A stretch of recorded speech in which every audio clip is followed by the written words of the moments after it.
Because of all of you, we are able to stand here and make another first ever announcement.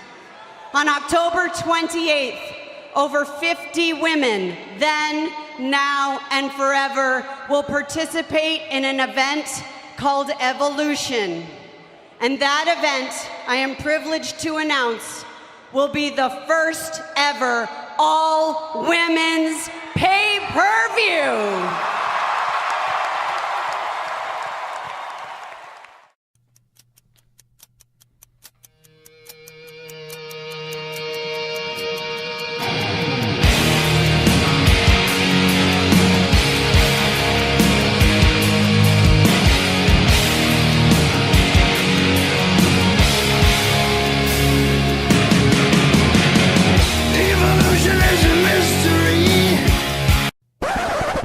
Actually, it's not that Evolution. It's the all-women's WWE pay-per-view Evolution. I'm GoodOlJM. Thank you for joining me here at the JM Report, coming to you from CSB Studios in Tampa, Florida, the home place of pro wrestling.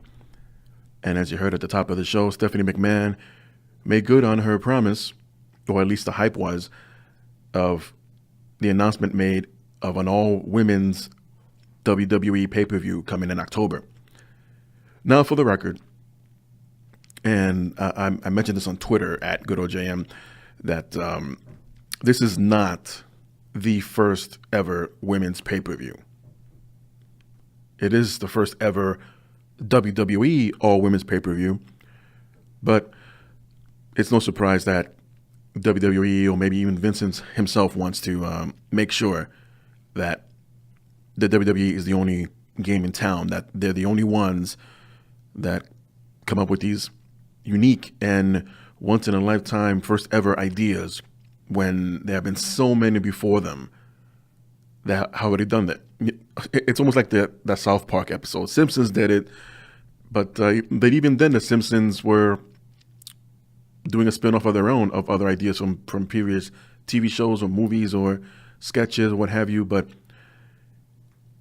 it's been done before. And it's unfortunate that that's the idea that they're presenting, or better yet, the mentality that they're giving to the audience that are pretty much are too young to realize that. And that's not in a bad way that I'm trying to mention that. But what I'm trying to say is they do have a young audience, and I used to be one of them many moons ago. And back then, there weren't too many first evers, but more like for the first time ever, this guy will wrestle that guy. And you will find out before the World Wrestling Federation days that there were matches between them in Japan or in the AWA or in NWA. So it's a lot misleading to say, the first ever. But then again, I guess it's a bit of a stretch to include, it's the WWE's first ever. And even then, that could carry a lot of weight. Even then, maybe they're avoiding the fans saying, it's about time. But they've been saying that for the past couple of years with these first ever women's anything. Not to mention the fact that pretty much after this and maybe a main event at WrestleMania for the women, that's it. There'll probably be no more ideas or first ever anything for women if the rumor would to be that next year's WrestleMania in MetLife, it's going to be Ronda Rousey and Charlotte Flair. But time will tell. And don't get me wrong, I am very excited. It is about time that they've done something like this. They haven't had this amount of women talent, this kind of roster, if you will, of female wrestlers, whether it's Raw, SmackDown, NXT. I don't think there's one on 205 Live. There should be. Maybe not necessarily consider the main roster to a lot of people, but it does give them extra that extra TV exposure, even if it is on the streaming network, to have a bit of a 205 Live presence, which is, if anything, a step even closer to the main roster, which is on the USA Network next year and then on Fox. So that's just me. But Evolution, the pay-per-view, will be coming on October 28th. from Long Island, New York at the Nassau Coliseum. I can't remember the last Nassau Coliseum pay-per-view they had, but I guess if they were going to have a First Anything event, to pretty much go back to territory that they haven't tapped into in quite some time. Yes, I realize they've had house shows or live events, what have you, but actual pay-per-views, I think it's been a long time. I know I attended back in 2001 the King of the Ring. Oh, was that the Meadowlands? I might be confusing the two. No, I'm sorry. Actually, there was a Meadowlands Arena story that I will share a little later on in one of the bits I'm going to cover here. But either way, I can't remember the last time they had a Nassau Coliseum pay-per-view. But as I mentioned, this is not the first ever. I mean, there's been Shimmer, there's been Shine. Hell, even if they had an opportunity and extra time and more people behind them to support, I would even say Glow, the original Glow, could have had their own pay-per-view at one point. It might have been very different from what was going on back then in the late 80s, but everyone tried. Even if it was maybe a 2-hour show, which I don't think they've ever done, not even as a TV special. They've always had their 1-hour shows. But a 2-hour pay-per-view Glow event would have been extraordinary. It definitely would have broken down a lot of boundaries for sure, and paved the way for what we have today. And I don't think they get enough credit. And yes, I'm aware it's a bit of a different show than what we would normally watch in the 80s and 90s between WWF and WCW, the NWA, and then later on, obviously, ECW. But it was different that it was an alternative to what was presented back then between WCW and WWF, and then later on ECW, and of course in the mix was the NWA. But I just feel that way. Even put it this way, even if the announcement wasn't made this past Monday on Raw, but if you haven't had a chance to watch the Netflix documentary about Glow, the original Glow, not the TV series, which is good by the way, looking back at the documentary and then having flashbacks of the original run, even then I asked myself, why couldn't these girls have their own pay-per-view, or the guys behind the scenes, so to speak, put their chips all in the basket and go for it. I mean, after all, back then they worked out of Las Vegas for a time, and what was it, the Riviera. You pretty much had a mini arena of sorts that I think could have fit maybe, what was it, like a few hundred people. Doesn't sound like much, but at least compared to WCW's and WWS arenas, which were in the thousands, tens of thousands at times. But it's all about making an impression in the business.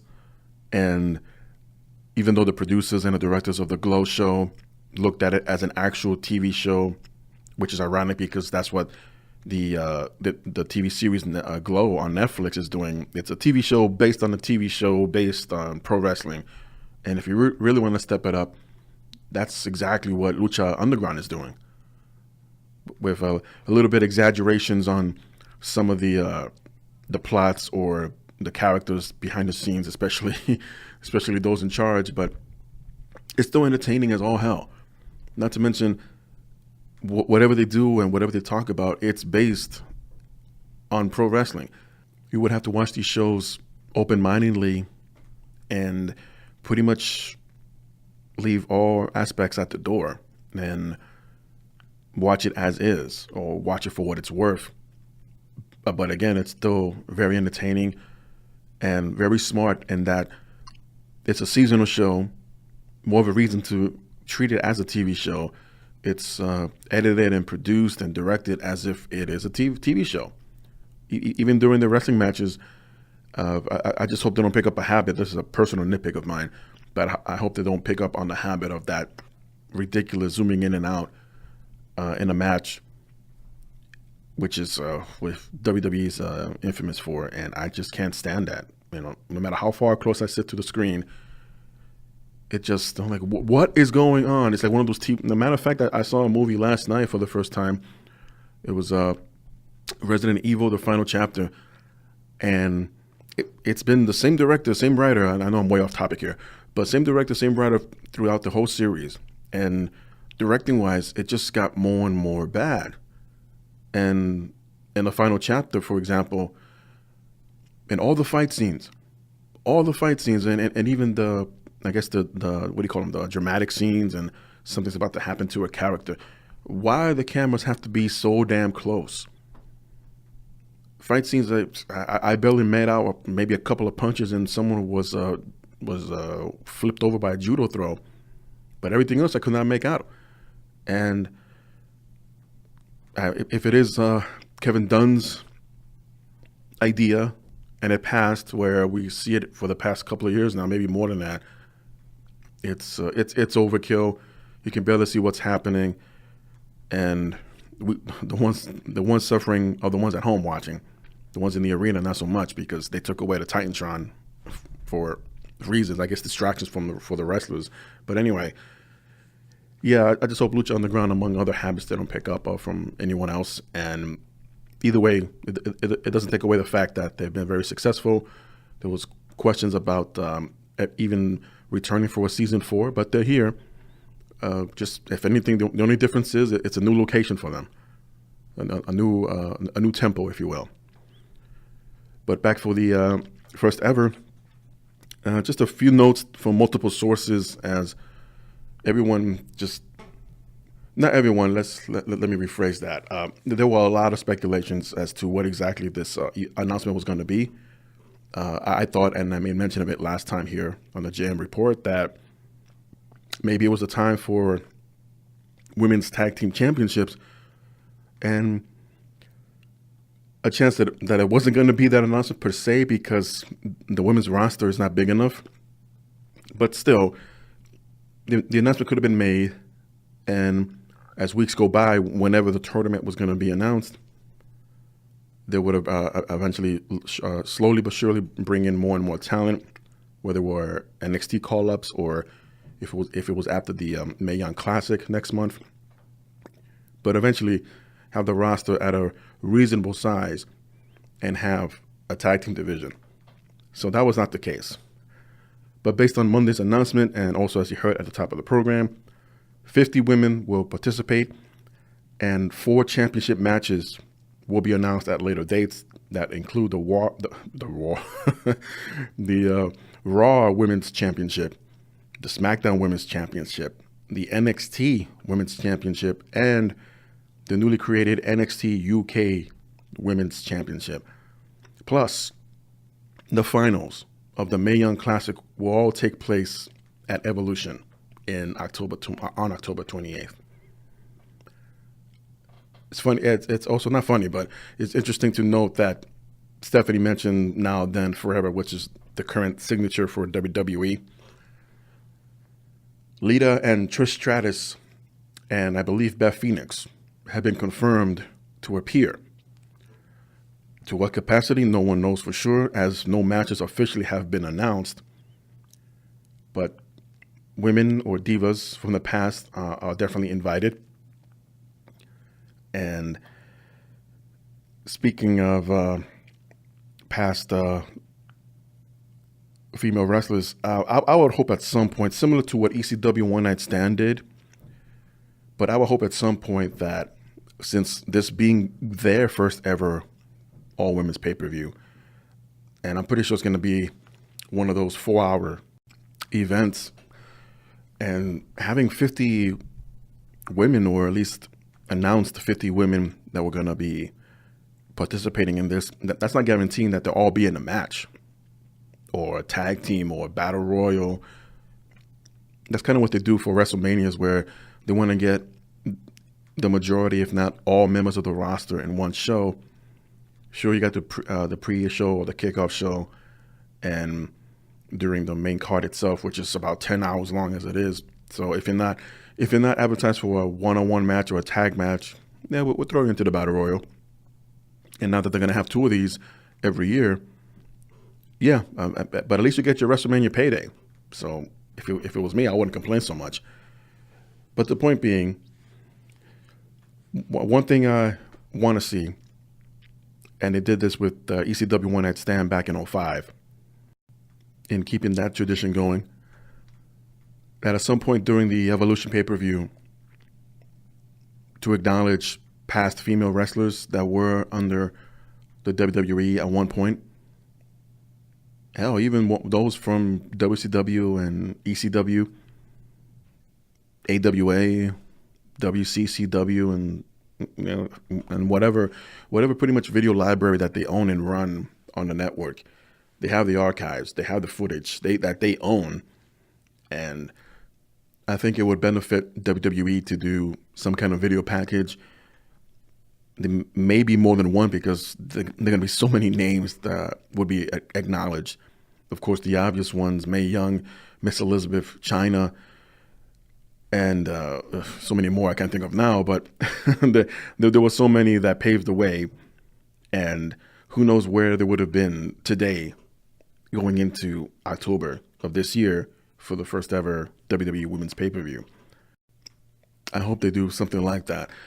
And as I mentioned, multiple sources jumped on the story, and I want to believe that on Raw Live was the initial announcement, and not that something was said something backstage from an interview, or maybe, but it was intentionally delayed until after the official announcement was made, kind of like how Brock Lesnar was coming back for UFC 200. The video package was made and all that with the voiceovers, but couldn't say anything until UFC 199 at some point.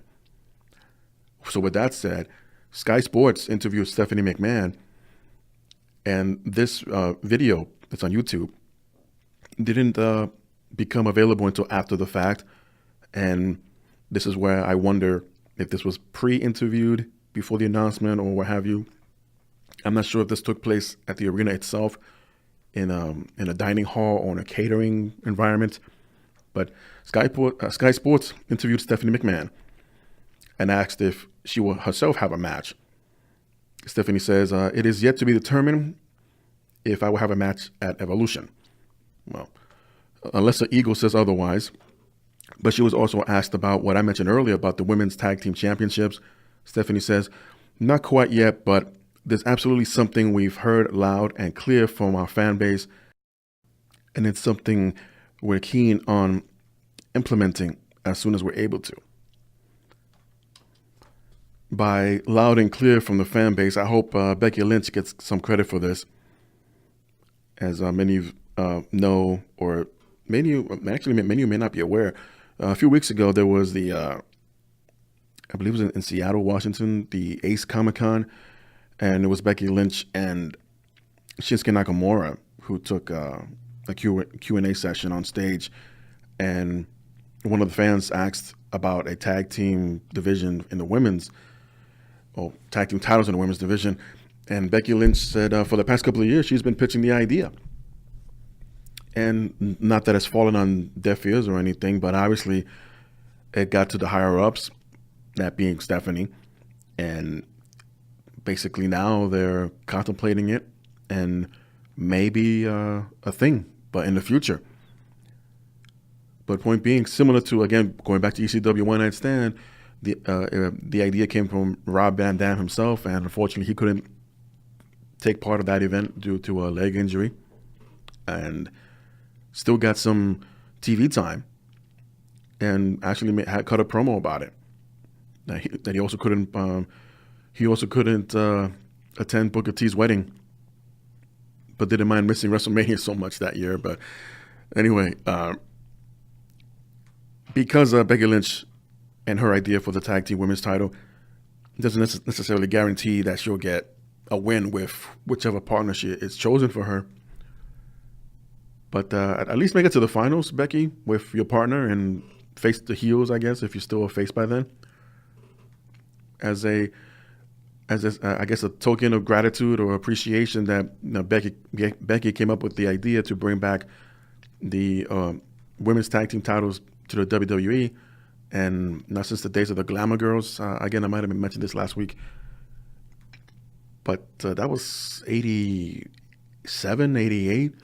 So that's pretty long. That's what, 30 years? Yeah, I think it's about time. And the idea, and I know I'm pretty much dragging this whole story, but if the idea is to make the women's division a big deal and stick to their guns of an evolution, not to be confused with the stable that ironically Stephanie's husband used to be a part of, then go all out.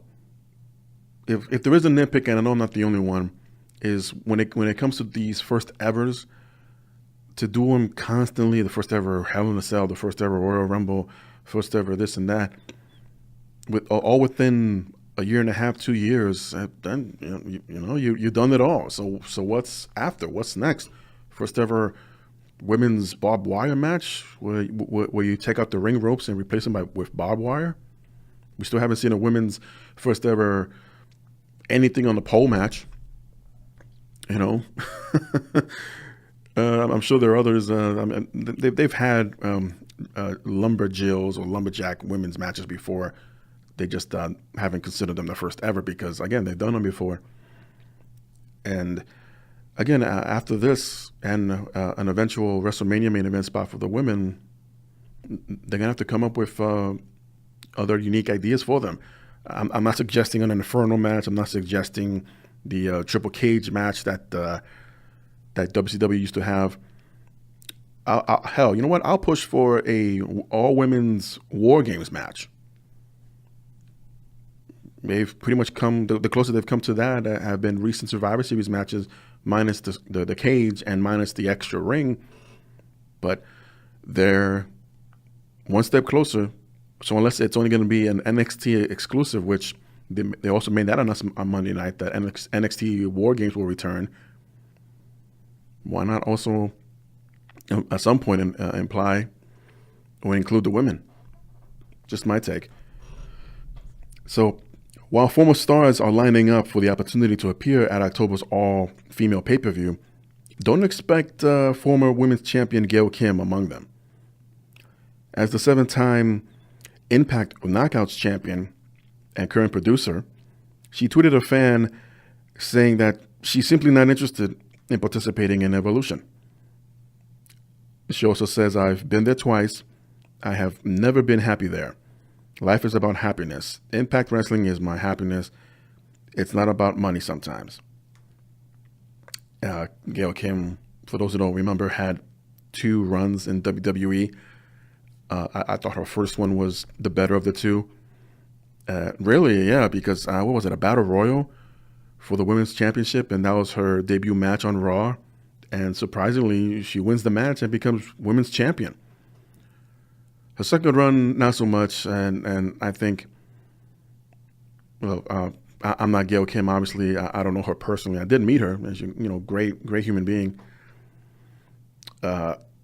Maybe has she stuck around or it lasted just a little bit longer before her downfall with WWE, her parting ways, maybe she would have been part of this NXT or at least this women's evolution. But, and it's funny how Stephanie McMahon also made mention, 30-second matches turned into main event spots and blah, blah, blah. Did it have to take you this long to put ideas together from paper to an actual thing? I mean, you guys plan in advance for the next arena or stadium for WrestleMania. Granted, there are no matches announced yet, but it's come to a point where cities are actually bidding for WrestleMania events to take place in their cities. But I guess focusing on other things like XFLs and for your consideration parties for the Emmys, things like that tend to distract you. But it is what it is, and it's unfortunate. Personally, I would have loved to have seen, at least if it was for one night only, Gail Kim to partake in Evolution. I know there would have been crazy negotiations between WWE and Impact, but it's not like they haven't done business before. So, again, it's just disappointing, and I respect her wishes. I respect her thoughts and feelings about this, and can no one tell her any different? And she has all the support of her fans, Plus, she's already part of a Hall of Fame, and that's in Impact Wrestling. We'll move on to different stories, and David Arquette made his triumphant return to the Squared Circle with against RJ City during a CWF Hollywood event back on July 15th. This was not televised, and I don't believe it was streamed, but many fans, always take out their smart devices and record. And I gotta admit, David Arquette looked very good here. He looked in great shape. He kept up with the pace. His timing was really good. And turns out Arquette wrestled with 2 broken ribs during the match, which he revealed while training in Mexico. He eventually checked himself into a hotel a week later after the event, as the pain was too much to bear. And anyone who follows him on Instagram or Twitter would know that he took a couple of pictures on his hospital bed. All smiles and thumbs up. But I've had bruised ribs while training with Mike Thunder. This was back in 02, 03. Mike, may he rest in peace. And also trained with Cobra, who was for a while Savio Vega's tag team running buddy down in PR. And again, I've had bruised ribs training with Vladimir Kozlov for a couple of sessions. Didn't help matters because the man is so strong. Mind you, I wasn't as big and heavy as I am now back then, but I was in a laying flat position on the ring mat, and Vladimir just, bent over and picked me up from around the waist, threw me over his shoulder, and delivered a running power slam. And I was like, yeah, timeout. That the man doesn't know his own strength, and then he was very green at the time, so so was I. So it wasn't like pointing fingers or saying that because of him I couldn't continue. No, it was a whole different story as to why I was not able to continue, and maybe I'll tell that story one day. But broken ribs is another story. With bruised ribs, there was barely breathing or taking in a deep breath. But with broken ribs, that's a whole different story from what I heard and from what David Arquette shared. Yeah, it was very painful, and that takes time to heal. You're looking at maybe 2 to 3 months, but it has with 2, maybe more. I'll give him 6 months, not to head back to the gym for any time. But great to see David Arquette back. He is a fan, despite getting flack for winning the WCW title back in 2000, I believe it was. And it got attention. It got some press, but it didn't last long, as he himself realized it wasn't a good idea, but he went along with it anyway. He was talked into it by WCW's writing team at the time, which I refuse to mention those people's names for other reasons, for another story for another time. And in all fairness, and what David Arquette would do eventually after the fact, all the money that he was won or given or salary for that match, and I think a couple of other paychecks as he did more appearances for WCW, he donated that money to the Brian Pillman Foundation, and I believe also to the Owen Hart Foundation, a real class act from a very good man. And with that, he's earned my respects, because as a fan, and before I did any of this, what I'm doing now, talking about it, podcasting, if you will, I was one of those fans, like, are you kidding me? And by then, I was aware about creative, I was aware about the writing staff and all, compared to a decade ago. But yeah, I was one of those fans that was very disappointed and could have done without that. And the fact that he donated all that money would come out years later, then yeah, I could be man enough and say, not that I was wrong. I'm still upset that it happened, but the fact that he did some good out of it, and now he's being praised in the eyes of many that warrant a fan of him becoming the WCW champion. But all is right with the world as far as I'm concerned between David Arquette and the pro wrestling universe. Dave Meltzer, and you're going to hear this name a lot today. Dave Meltzer does not believe a word of Hulk Hogan's apology from Extreme Rules now a couple of weeks ago, and explaining in the line that Hulk Hogan's line, that is, I didn't know I was being recorded. And I think I mentioned of this as well, that it was such a cop-out line and should not have been even been said. But Meltzer picked up on it as well, and he took to Twitter. And I believe also made a report about this on PW Insider. So according to Dave Meltzer, the line that Hogan said, I didn't know that I was being recorded, gives Hogan the belief that that is his excuse for what happened and not taking responsibility. Plus, I'm not sure if many of you caught this, but the day that it was announced that he was being reinstated, there was a PSA created by the WWE featuring Hulk Hogan that was quickly taken down. This led many to believe that the WWE felt the same way, because they've had to have known that someone was going to leak out what was said from Hogan during that private or mandatory meeting back at Extreme Rules, and pick up on some of the text or some of the audio, or in this case, taking notes down from what was said. And yeah, Hogan probably needs someone to write some of this stuff for him from now on, or think twice, maybe. Who knows?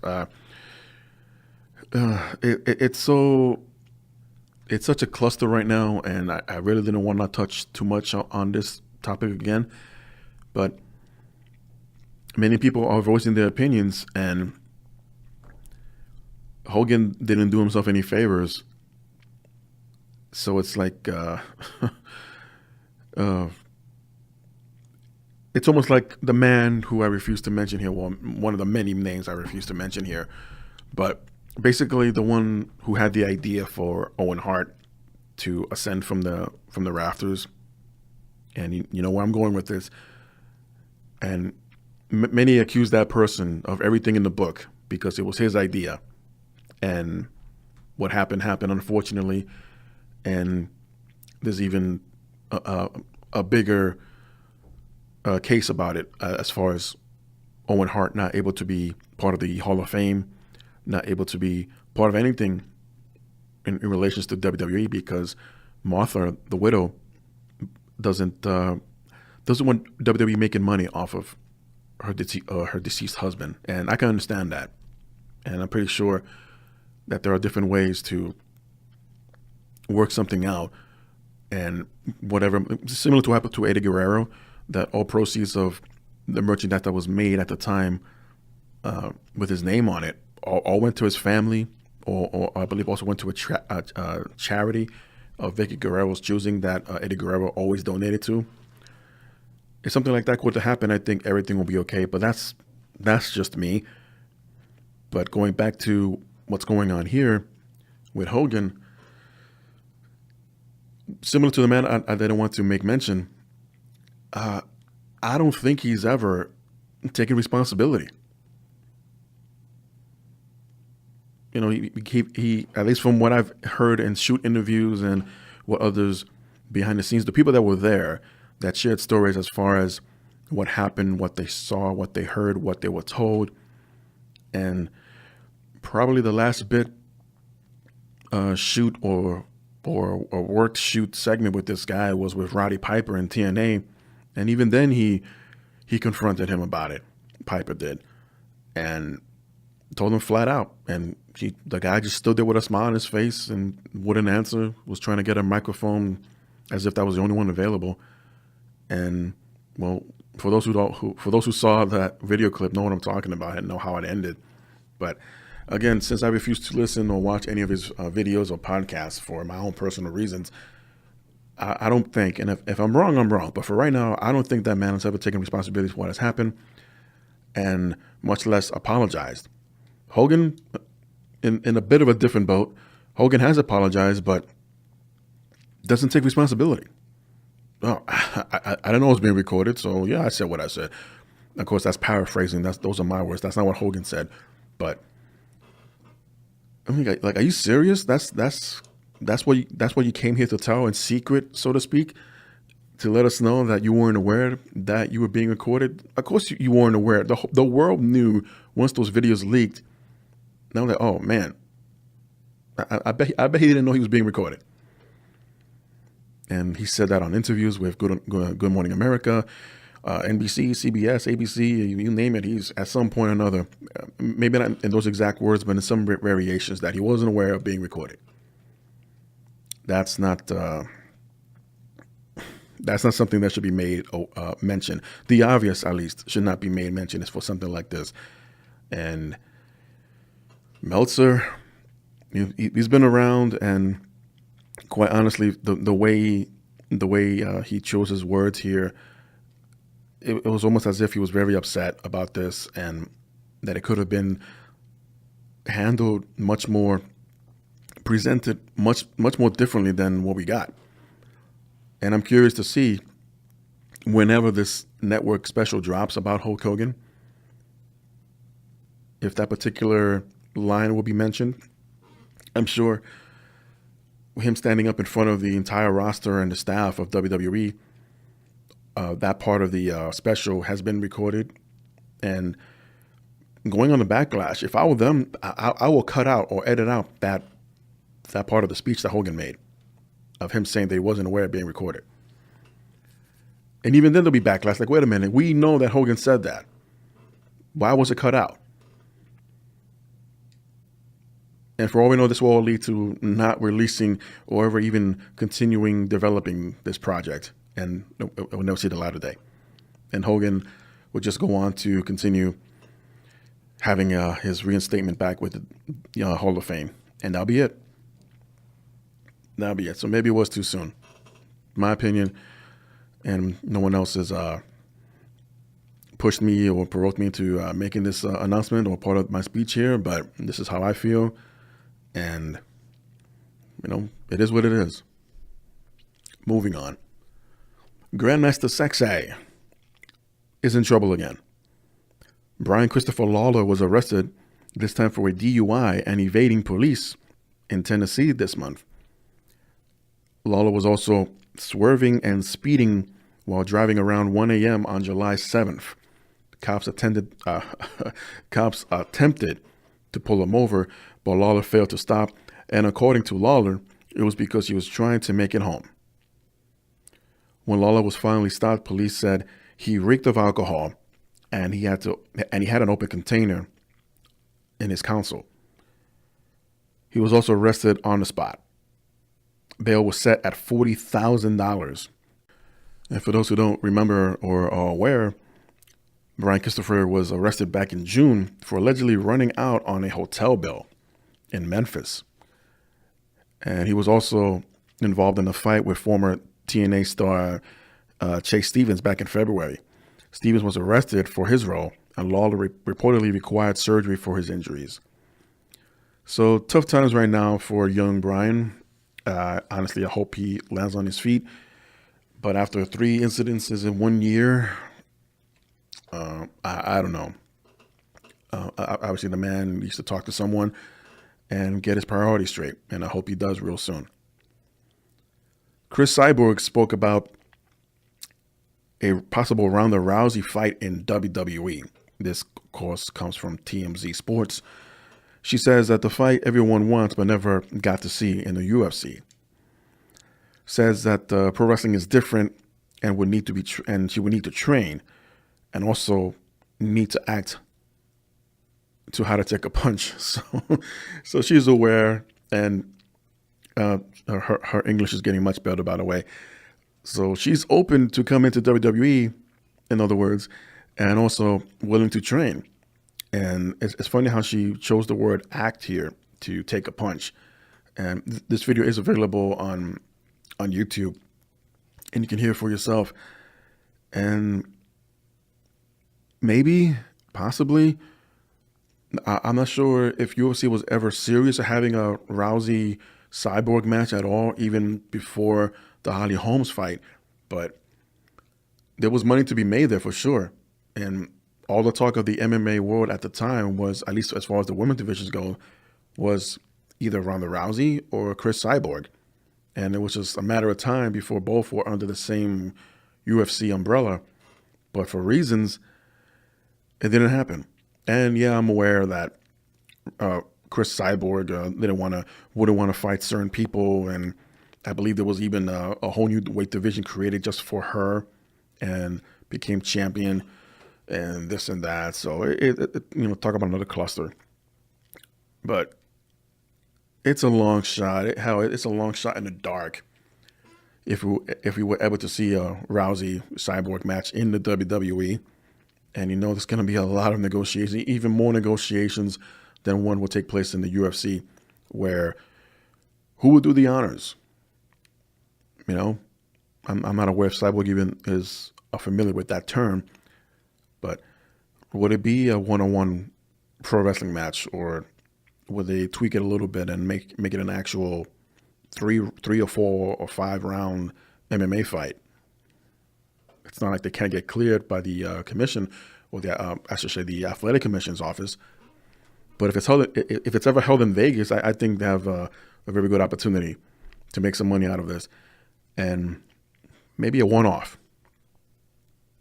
Maybe Ronda Rousey will get the same treatment that Brock Lesnar has, and or have Ronda return to UFC for 1 or 2 matches a year, just to make extra money on the side, because they haven't kept to their word as far as Ronda Rousey being a full-time member of the roster, and hasn't made all of her Raw appearances since Mania. Yeah, she's kayfabe suspended, but what stopped her from showing up at live events? Does that make any sense? Oh my goodness. So my head's gonna end up with a migraine real soon, just to make heads or tails out of this. But let's move on. R-Truth made his return to the WWE this week on SmackDown, and he posted a few revealing photos of the nature of his surgeries that kept him out of action for nearly a year. And if you haven't seen them yet, fair warning, it's pretty graphic, where I believe it was his left shoulder, and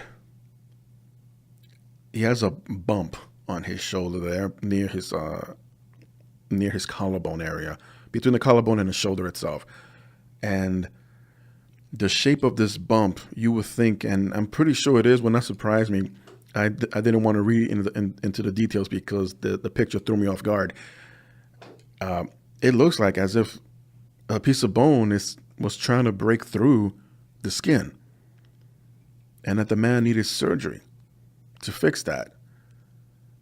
And he got choked out by Samoa Joe this week, but he looked amazing in the ring, as if he never lost a beat. And hopefully he can put on some great matches with some of the newer talent that came along in the past year or so up to SmackDown, and be entertained by it, because I've always found R-Truth or K-Quick, Ron Killings, very entertaining. His team entrance is also very entertaining. It has the fans partake in it as well. So all around very entertaining in R-Truth, and I hope he does good with his run here this time around. They were probably testing the waters for R-Truth back at the Greatest Royal Rumble, as many were surprised, including myself, when R-Truth appeared back in Saudi Arabia.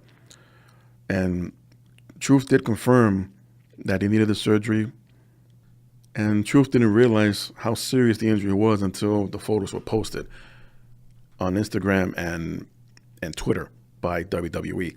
So once again, I hope R-Truth in his run with WWE this time around works out, and I don't know, make him team up with someone, have a good run with the tag team titles for a while, as this tag team tournament is ongoing up until SummerSlam. Unknown exactly who the participants will be. All we know that the Bar made their return to TV this week, and they will challenge the Usos this coming week on SmackDown as part of the SmackDown Tag Team Championship Tournament.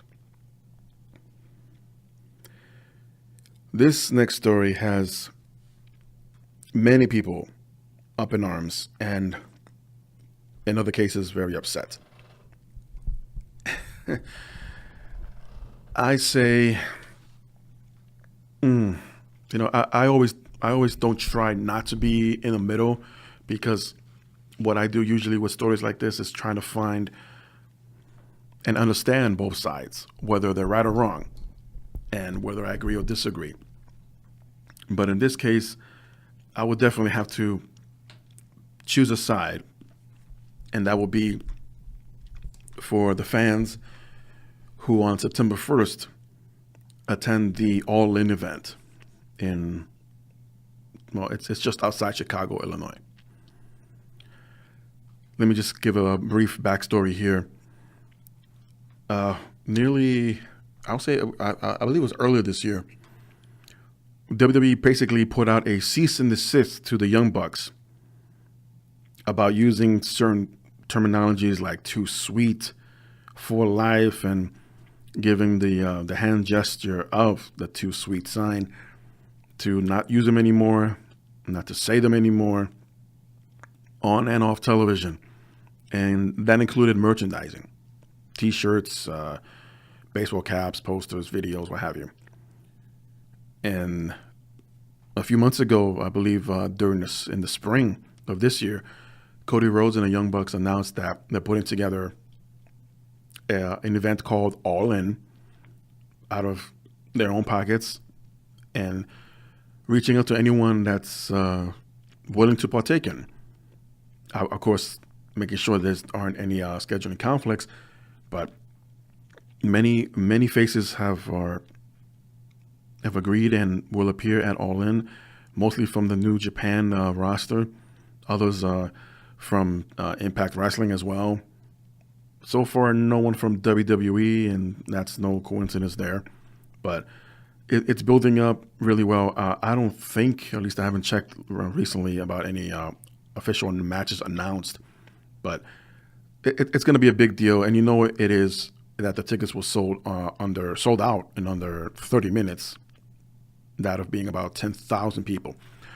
But the moral of the story here is the event is called All In, hoping that it was already trademarked or copyrighted by Cody Rhodes or the Young Bucks, or all three of them. But in a twist of hypocrisy, as Pro Wrestling Sheet put it, ProWrestlingSheet.com that is, that the WWE has decided to use the phrase All In to promote their impending 8th season of Total Divas. Ryan Satzon of Pro Wrestling Sheet made a note and said, and mentioned this hypocrisy by referencing the cease and desist WWE placed on the Young Bucks for using the "too sweet" hand gesture at events and on merchandising. And this led to a Twitter dispute of sorts between Satzon and Road Dogg.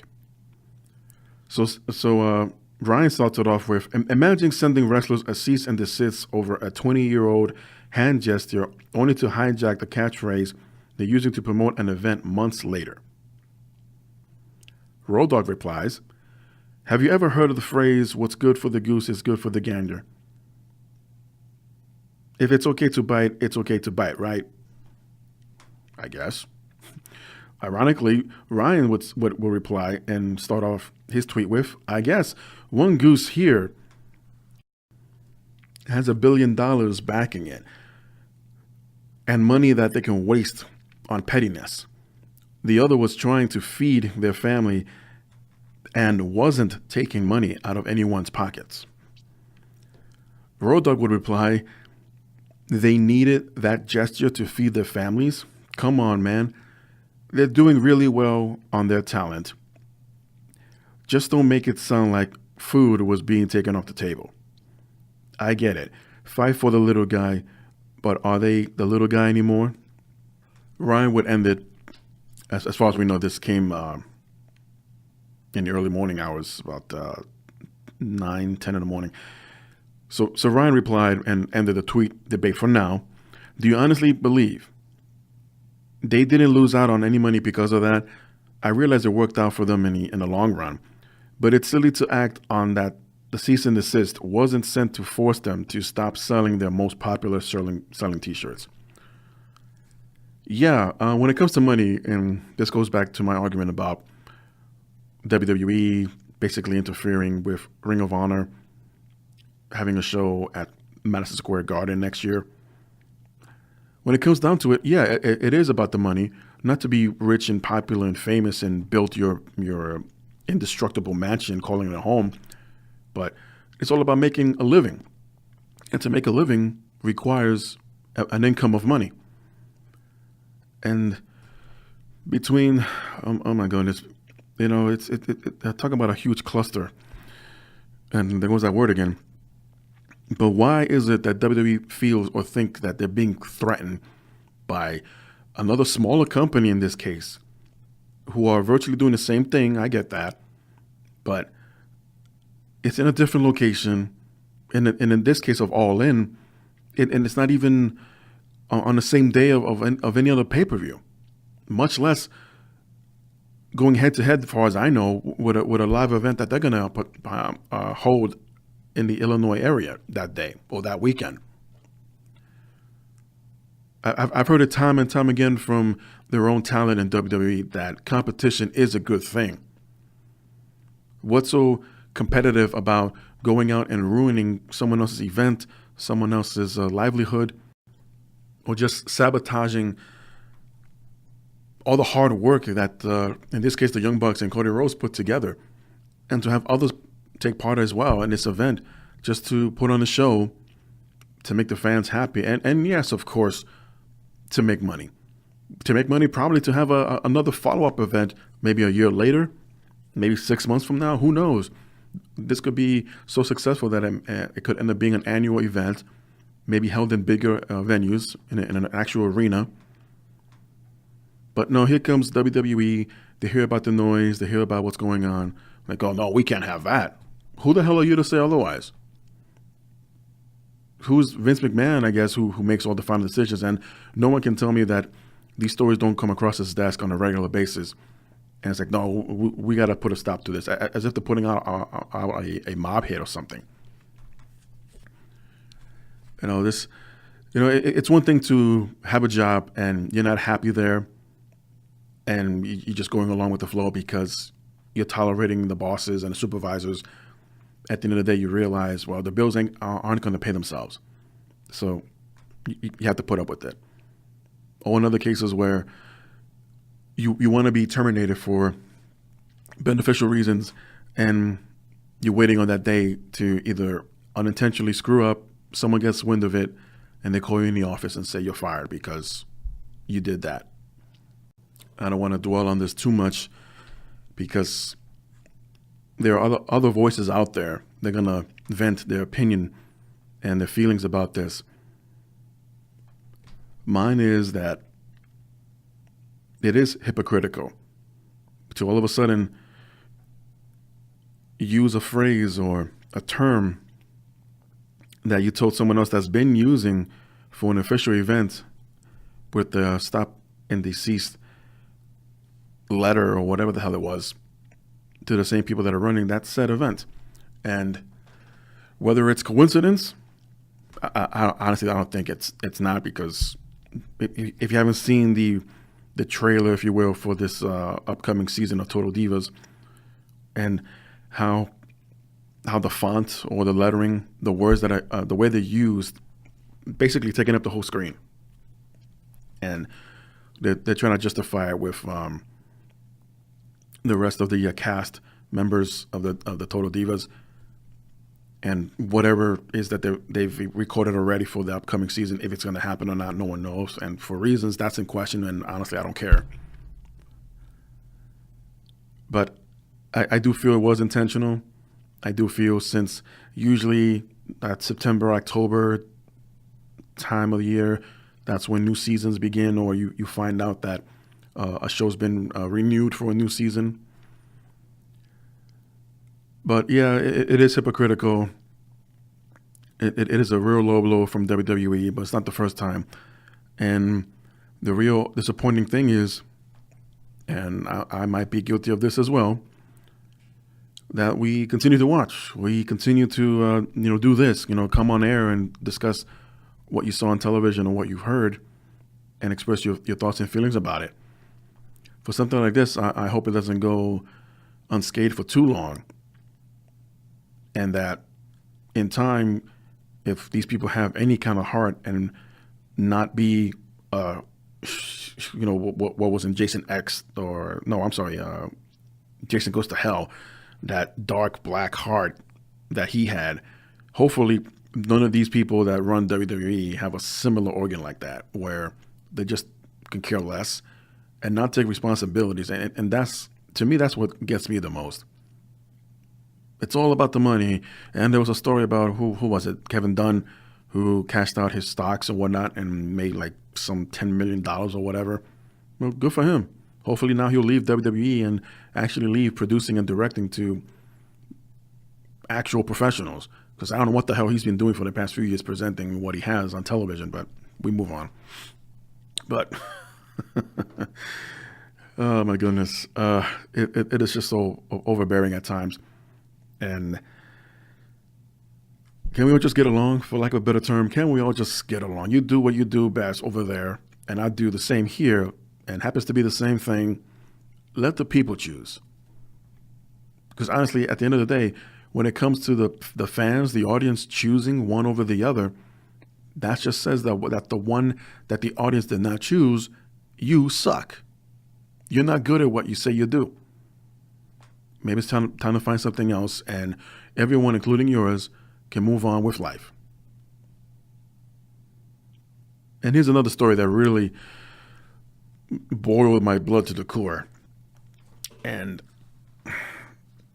well, let me just read it for you, and you can decide for yourselves. But Conor McGregor has agreed to a plea deal that will see him avoid jail time for the April incident that saw him throw objects at a bus in Brooklyn at the Barclays Center.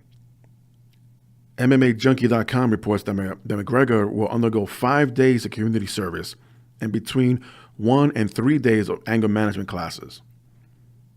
So in other words, a slap in the wrist, don't do it again. He was also ordered to pay the restitutions for his role in the bus incident that injured 2 UFC fighters traveling on the vehicle. According to the assistant district attorney of the case, McGregor also has already paid damages. His teammates, Colin, who was also involved in the incident, was given 3 days community service and anger management classes. Conor was originally charged with 2 felonies, but those counts were dropped, and he was ordered not to have contact with the UFC fighters in question, including Michael Chiesa and Ray Borg, who were on the bus and injured by glass shards. The Brooklyn DA's office also issued the following statement: "This is for resolution that holds the defendant accountable, ensures restitution for the victims, and requires the defendant to perform community services where he can reflect on his conduct and give back to society." I honestly was expecting the judge in this case to throw the book at Conor, maybe even see some jail time up to 2 years at least. But are you serious? I mean, I didn't see any of the footage that was recorded in the courtroom of this. But, of course, at the end where the decision was made, Conor comes out for a brief press conference outside the court building. And, yeah, he's all smiles. Of course he is. I'll keep this one short. I disagree with the outcome. The man should have served some jail time and then perform his community services and his anger management after the fact. But nothing was accomplished here. All that it shows, and for all we know, the rich just get unpunished. And this is a great example of that. He can apologize or grin all he wants, Conor. But did he really take responsibility for what happened? I honestly don't think so. On August 25th in Atlantic City, for the first time together since 1999, in public that is, D'Lo Brown and Droz will meet and greet the fans during the Boardwalk Beatdown Pro Wrestling Experience. I was there when Droz's accident happened during the SmackDown taping that week, back in 1999. I was a bit, I was pretty high up in the arena. not the nosebleed sections, but maybe the section beneath that. But anyway, I was opposite the hard camera, and D'Lo Brown was setting up drives for his signature running sit-down powerbomb. And from what I remember, because obviously any footage of this was either destroyed or locked up in a vault at WWE headquarters, and there weren't any smart devices, obviously. And there were pictures taken, but I haven't seen any of those posted online, and they shouldn't be. Similar to other unfortunate incidents that took place in the ring. But from what I remember, D'Lo seemed to have lost his grip a little bit, or at least just enough that made Droz' body slide down a little bit, because at this point he has Droz about to be positioned on for him to lay flat on his back. But between the running, between losing a little bit of the grip and Droz' body basically going in different directions here, instead of landing flat on his back or at best maybe on his shoulders, but no, Droz' head unfortunately made more contact than anything else and immediately went limp. And just it was like a hushed silence in the crowd. I never been part of something like that where I think it was so obvious what happened, and D'Lo was in such distraught he didn't know what to do. The referee was not panicking, but in his body language you could tell that something was wrong and was motioning for help from the back. And between trying to figure out how to move Droz' body to not make any, just not to make the situation any worse. They were very cautious. They were dealing with what they knew at the time was a broken neck, but didn't realize how serious it was until he was rushed to the hospital. And it was announced the next day. I got an email from a friend of mine that also attended the SmackDown taping with me that Droz was paralyzed from the neck down and ending his pro wrestling career. There have been shoot interviews with D'Lo Brown, not so much with Droz, other than whatever he might have said on WWE.com and I believe on the old Bite This. Not too much detail was given, but more so their thoughts and feelings about the situation.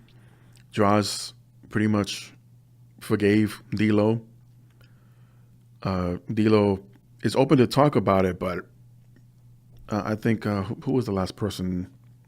There's a I honestly can't remember because there were so many of them. But there was one interview where D'Lo was asked if it was okay to talk about it, and D'Lo said, "Yeah, I don't mind." But you can see in his face that it was uncomfortable to discuss, but he was professional about it to speak of it, and I don't blame him. It's one of those, you can be forgiven and you can be apologizing for the rest of your life, but it's something that it's a feeling you can't really shake off, and maybe ever.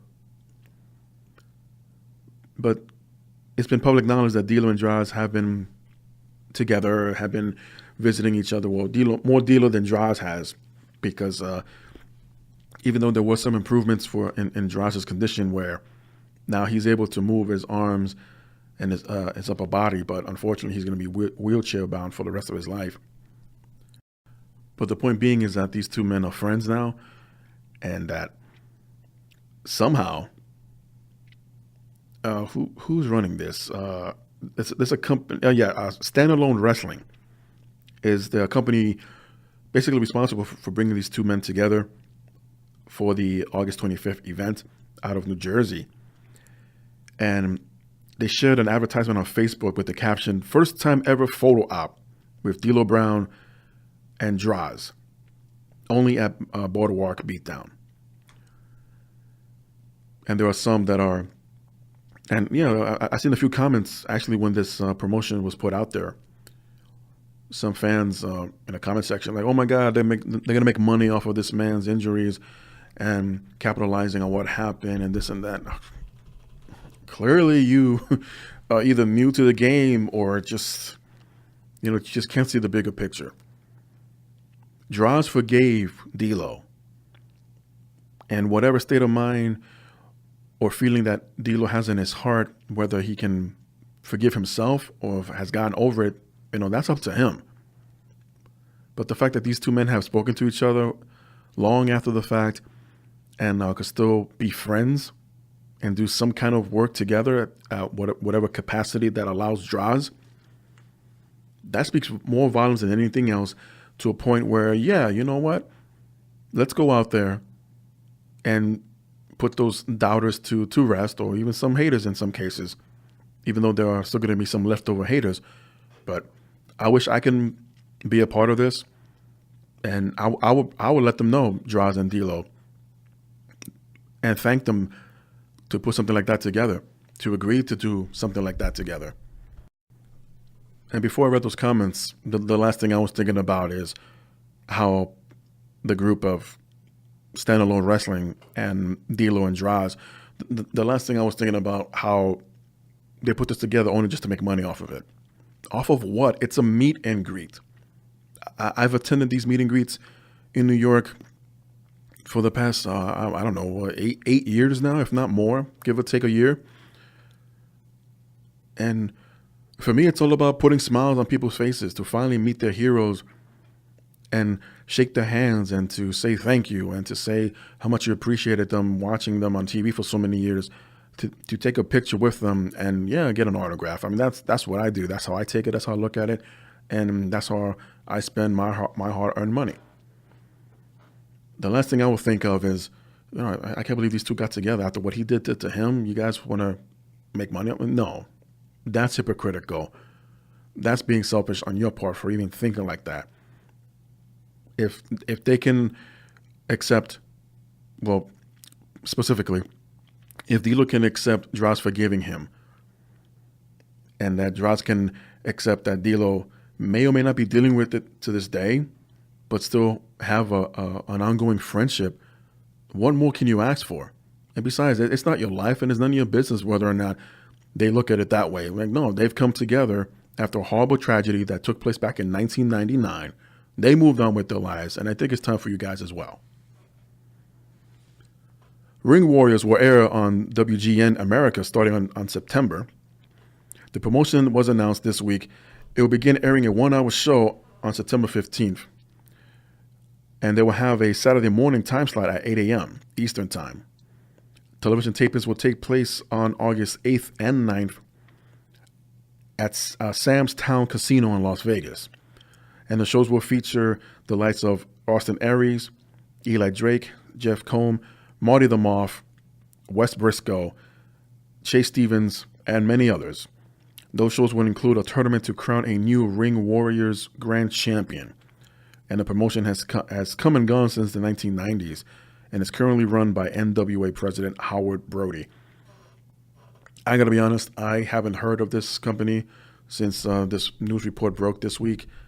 And yet again, another alternative for wrestling.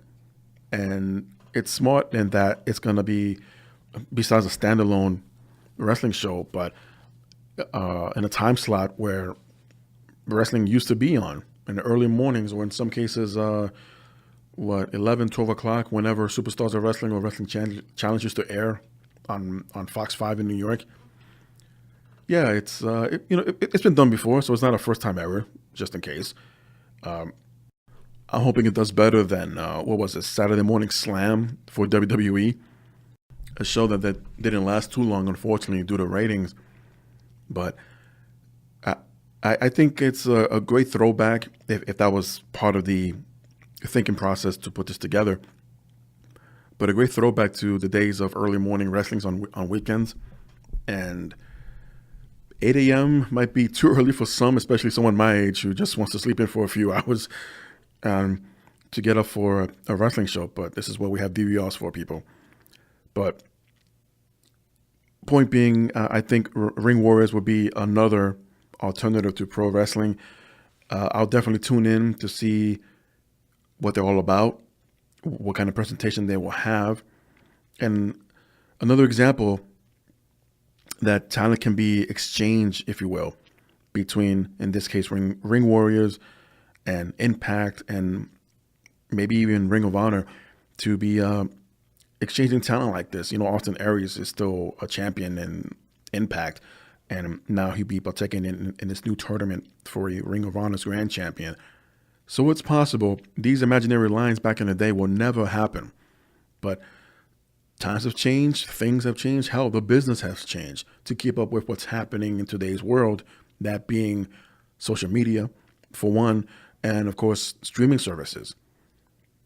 These lines will never be crossed by WWE because, well, mainly because it's in their contracts for all talent. You can't do this and that as long as it's not televised.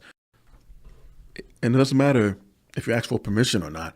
Once they find out about it, they'll do everything in their power to not have you appear at that show, to make that extra money outside of WWE. Business, I guess. If the business now includes preventing money going into your pockets, yeah, I would not be rushing to sign up for something like that. But yet another great alternative to what's happening now on television between WWE, Impact, Lucha Underground, and we'll see how it goes. I hope this thing works out for Ring Warriors. Dave Meltzer, there goes that name again. Dave Meltzer pointed out on his Twitter account that a number of top talent in the WWE have their contracts coming up soon. And they include AJ Styles, Shinsuke Nakamura, Luke Gallows, and Carl Anderson, as their contracts will expire in early 2019. Meltzer also pointed out that New Japan is very interested in bringing back Nakamura, especially since his name has increased in recognition after jumping to WWE. I don't blame them.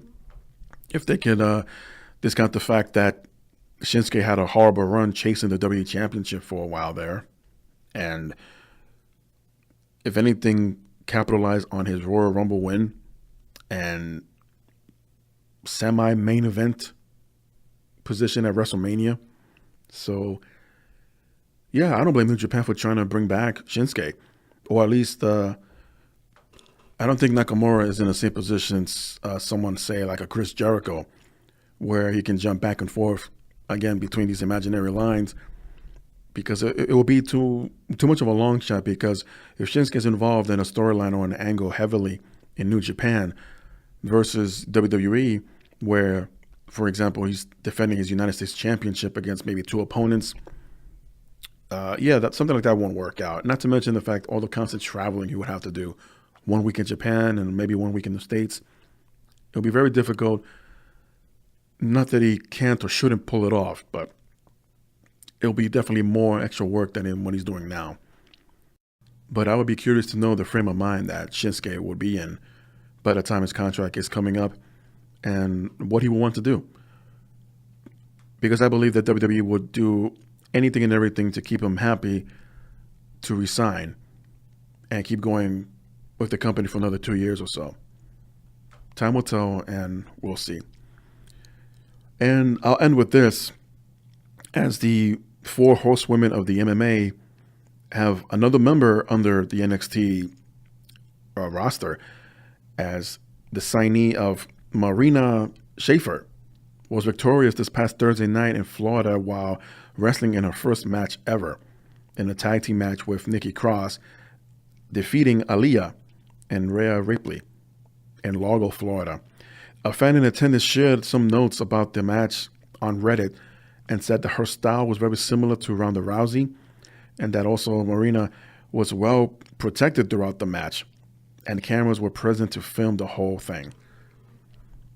Maybe this will be part of a package deal later on by the time she does make her TV debut on NXT, and it sounds like it will be real soon.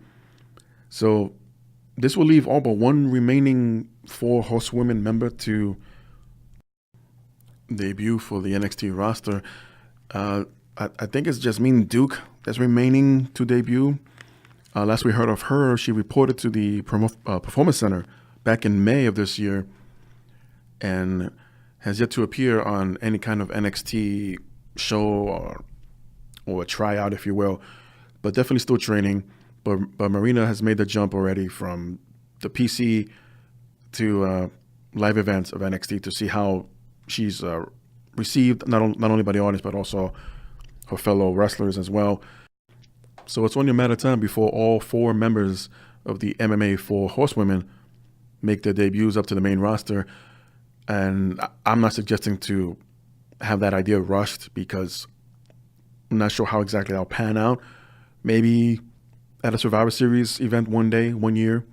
Maybe on something I proposed earlier, the War Games of all MMA 4 Horsewomen, and Sasha, Becky, Charlotte, and oh my goodness, I cannot remember the 4th member. I'm drawing a blank right now. I apologize for that. But basically, WWE's version of the 4 Horsewomen against the MMA version, either Survivor Series or War Games, either way, it would be very, very entertaining. Maybe save that for the first ever Women's War Games. Or just save a period for a Survivor Series match. There you go. If you want to leave a comment about any of the stories I've shared here today, you can leave them down below in the comment section. Any questions or ideas for me to discuss here on the show, click that like button. Also subscribe to the Good Old JM news channel to keep up with all the pro wrestling news of the week, as it will be presented here on the JM Report. Thank you for joining me, as I'll return next time with more news reports in This Week in Pro Wrestling.